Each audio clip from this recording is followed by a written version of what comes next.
1992 was an Olympic year, and in February the Winter Games came to Albertville, France.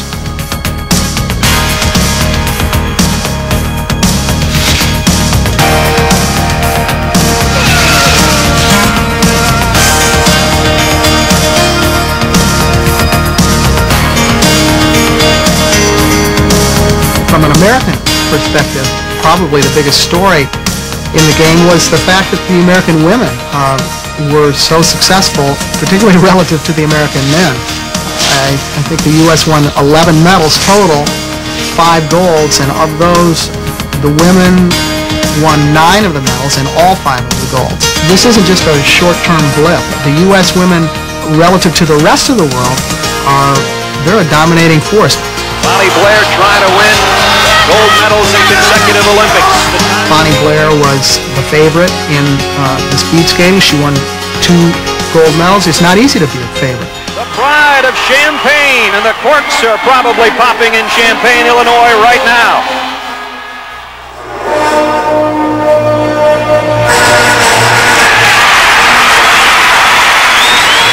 Perhaps the most recognizable American face in Albertville belonged to one of our most surprising gold medalists, figure skater Kristi Yamaguchi.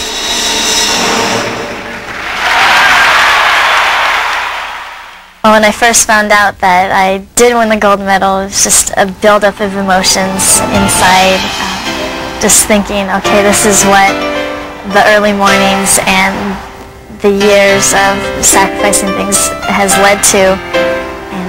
You know, every bit of it was worth it. I would go through it all over again.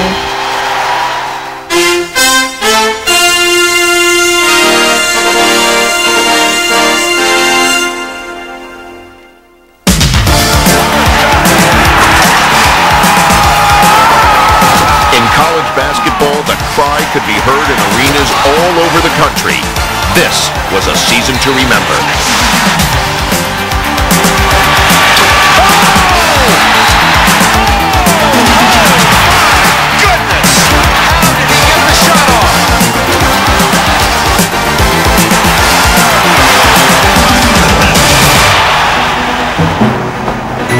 The king of the hill throughout college basketball's regular season was Duke. The NCAA's defending champions started the year as the #1 ranked team in the country and didn't slip a notch all season long. To go through a college season these days, #1, is not an achievement to belittle or overlook. So many people out hunting for you. In the finals of the NCAA's East Regional, the hunted almost got caught by Kentucky. Most likely the best tournament game ever. It was so fun-filled for the fans and for everybody involved. I'll always marvel at how many great plays so many kids made from both teams. Ashburn for 3. Yeah! Huge basket. The entertainment value was just unbelievable. Back and forth the two teams went, through 40 minutes of regulation, then into overtime, where Duke clung to a 1-point lead with just seconds to play. Woods.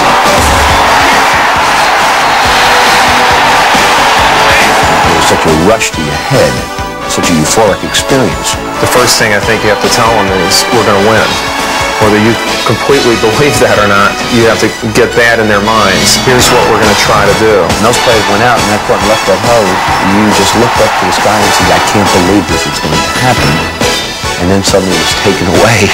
I was supposed to stand in the corner and then flash to the foul line. And Grant was supposed to throw me the ball at the foul line, and that's exactly what happened.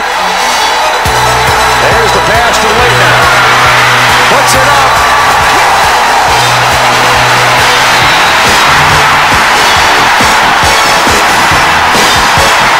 Christian Laettner's turnaround jumper had kept Duke's championship hopes alive. Now all that stood between the Devils and back-to-back titles were Cincinnati, Indiana, and the Fab Five freshmen from Michigan, the 3 other schools in the Final Four. So the tournament comes at the end of the season and you're not a freshman anymore. They played enough during the regular season. You play a Big Ten season, you played a real season of basketball. Michigan continued that real season with a convincing win over Cincinnati and moved on to the finals where Duke awaited, fresh off a surprisingly sloppy triumph over Indiana. The national championship game of college basketball for 1992. Michigan versus number 1 and defending national champion Duke.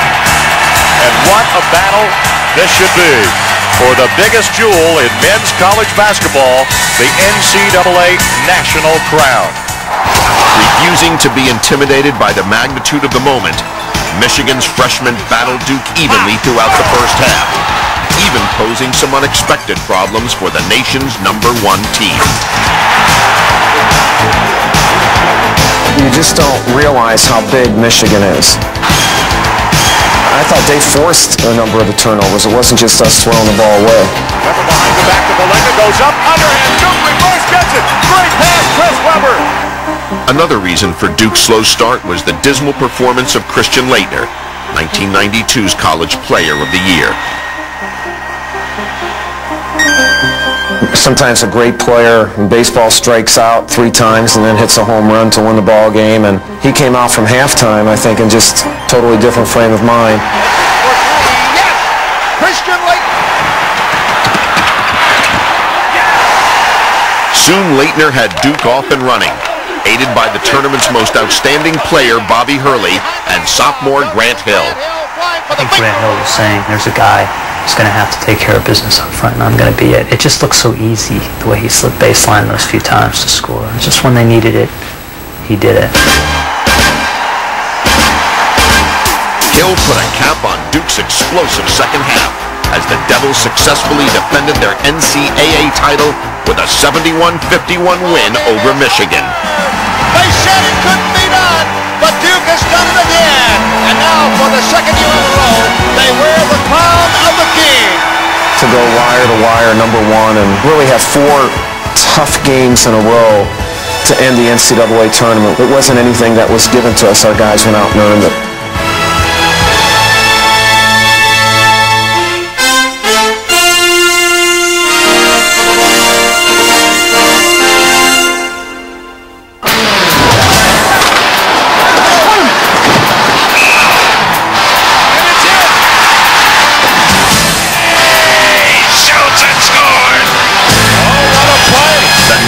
Hockey League celebrated its 75th anniversary with one of its most wide-open seasons in years. Ultimately, the cream would rise to the top as Mario Lemieux and the Pittsburgh Penguins would overcome injury and adversity to capture their second consecutive Stanley Cup.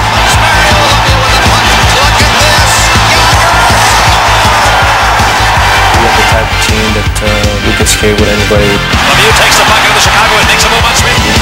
Move the puck for anybody. Big youngster, look at the moves, cuts in, it completes the plans. Take the body, play tough. This team is very tough to beat.